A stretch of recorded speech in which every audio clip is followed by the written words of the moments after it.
Hello viewer, সবাইকে welcome করছি আমাদের আজকের পর্বে আমরা দেখব মহিলা ও শিশু বিষয়ক মন্ত্রণালয়ের পিবিএইচপি প্রকল্পের নিয়োগ বিজ্ঞপ্তি সম্পর্কে। বিজ্ঞপ্তির তারিখ 4 জুলাই 2025। তো এই সার্কুলার বিস্তারিত জানার জন্য সম্পূর্ণ ভিডিওটি দেখতে থাকুন। এরকম চাকরির সার্কুলার পাওয়ার জন্য চ্যানেলটি সাবস্ক্রাইব করে রাখুন। তো এখানে দেখুন, মহিলা ও শিশু বিষয়ক মন্ত্রণালয় কর্তৃক prevention of violence and harmful practice against children and women in Bangladesh PBHP প্রকল্পে চুক্তিভিত্তিক নিয়োগের লক্ষ্যে যোগ্যতা সম্পন্ন নাগরিকদের নিকট থেকে শর্ত সাপেক্ষে দরখাস্ত আহ্বান করা যাচ্ছে। অর্থাৎ এটা একটা চুক্তিভিত্তিক প্রকল্প, 2 বছর বা 3 বছর মেয়াদি। তো 2 বছর 3 বছর মেয়াদি যত বছরের হয় ততদিন আপনি এখানে চাকরি করতে পারবেন, এর বেশি আর হবে না। তবে এটা করলে আপনার কাজের অভিজ্ঞতা হবে, সেই অভিজ্ঞতা দিয়ে আপনি অন্যান্য চাকরিতে আবেদন করতে পারবেন। তাই এটা খুবই গুরুত্বপূর্ণ। তো এখানে প্রথমে রয়েছে চাইল্ড অফিসার, বেতন হচ্ছে 40,000 টাকা, 64টি পদ। এই পদের জন্য আপনাকে ন্যূনতম স্নাতকোত্তর ডিগ্রি থাকতে হবে, মানে মাস্টার্স পাস হতে হবে। শিশু বিষয়ক সুরক্ষা কাজের 5 বছরের অভিজ্ঞতা থাকতে হবে। MS ওয়ার্ড ইন্টারনেট অভিজ্ঞতা থাকতে হবে। প্রশিক্ষণ পরিচালনা দক্ষ হতে হবে। জাতিসংঘের কোনো প্রকল্পে কাজ করলে আপনাকে অগ্রাধিকার দেওয়া হবে। নারী পুরুষ সকলেই আবেদন করতে পারবেন যদি আপনার এই যোগ্যতাটুকু থাকে। তারপরে 2 নম্বর পদ যেটা রয়েছে কমিউনিটি হাব অর্গানাইজার, মাসিক সাকল্যে বেতন হচ্ছে 20,000 টাকা। পদ হচ্ছে 250টি, 250 জন এখানে নিয়োগ দেবে। নারী পুরুষ সকলেই করতে পারবেন। এই পদের জন্য আপনার উচ্চ মাধ্যমিক মানে HSC পাস হতে হবে। HSC আলিম বা ডিপ্লোমা ইঞ্জিনিয়ারিং যারা আছেন তারাও করতে পারবেন, বা অনার্স পাস হলে আপনারা করতে পারবেন।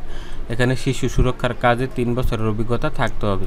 মানে শিশু সুরক্ষার যে কাজ আছে ওইখানে যদি কোনো কাজ করে থাকেন তাহলে এখানে আবেদন করতে পারবেন। MS ওয়ার্ড ইন্টারনেট চালানো দক্ষতা থাকতে হবে। তারপর জাতিসংঘের কোনো কাজে অভিজ্ঞতা থাকলে আপনাকে অগ্রাধিকার দেওয়া হবে। 3 নম্বর অফিস সহায়ক, বেতন হচ্ছে 17,160 টাকা। পদ একটি, SSC পাস হতে হবে, 8 বছরের অভিজ্ঞতা থাকতে হবে এবং জাতিসংঘের কোনো প্রকল্পে কাজ করার অভিজ্ঞতা থাকলে অগ্রাধিকার দেওয়া হবে। তারপরে হচ্ছে নিরাপত্তা প্রহরী, একজন, 16,110 টাকা হচ্ছে বেতন। 8ম শ্রেণী পাস, 10 বছরের অভিজ্ঞতা থাকতে হবে। আর জাতিসংঘের কোনো মিশনে চাকরি করলে বা কাজ করলে অগ্রাধিকার দেওয়া হবে। তারপর হচ্ছে 5 নম্বর ক্লিনার, বেতন হচ্ছে 17,160 টাকা। পদ হচ্ছে একটি, 8ম শ্রেণী পাস হলে আবেদন করতে পারবেন। তবে এই ক্লিনারের 10 বছরের অভিজ্ঞতা থাকতে হবে এবং জাতিসংঘের কোনো কাজ করে থাকলে আপনাকে অগ্রাধিকার দেওয়া হবে। তো এই ছিল পদ। আর আবেদনের কিছু শর্ত আছে এখানে দেখুন। আবেদনটি এই jobs.gov.bd ওয়েবসাইটের মাধ্যমে 25 জুনের মধ্যে আপনাকে আবেদন করতে হবে। এখানে কোটা অনুযায়ী নিয়োগ দেওয়া হবে। সরকারের যে কোটা আছে কোটা, তারপরে বয়স সর্বোচ্চ 50 বছর, 50 বছরের বেশি আবেদন করতে পারবেন না।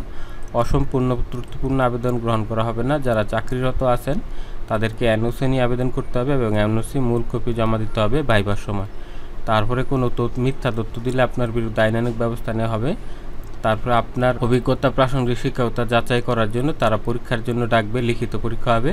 আর পরীক্ষার সব কিছু তারা SMS এর মাধ্যমে জানিয়ে দিবে। তারপরে এখানে আছে যে কর্তৃপক্ষ চাইলে পদের সংখ্যা বাড়াতে বা কমাতে পারে, আর পরীক্ষার জন্য কোনো টিএ দেওয়া হবে না।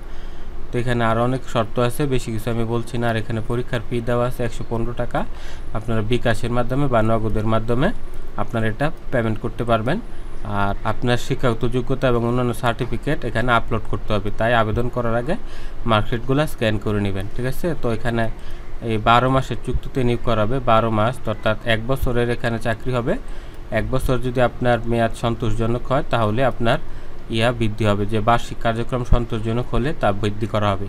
অর্থাৎ আপনাকে প্রথমে 1 বছর নিয়োগ দেবে। 1 বছরের পারফরমেন্স যদি আপনার ভালো হয় তখন আপনার মেয়াদ তারা বাড়িয়ে দেবে। তো আজকের ভিডিওটি এখানে শেষ করছি। যারা আবেদন করতে চান আবেদন করতে পারেন। আর এরকম চাকরির সার্কুলার পাওয়ার জন্য চ্যানেলটি সাবস্ক্রাইব করে রাখুন। যদি সাবস্ক্রাইব না করেন তাহলে কিন্তু আমাদের পরের ভিডিওটি আপনি আর পাবেন না।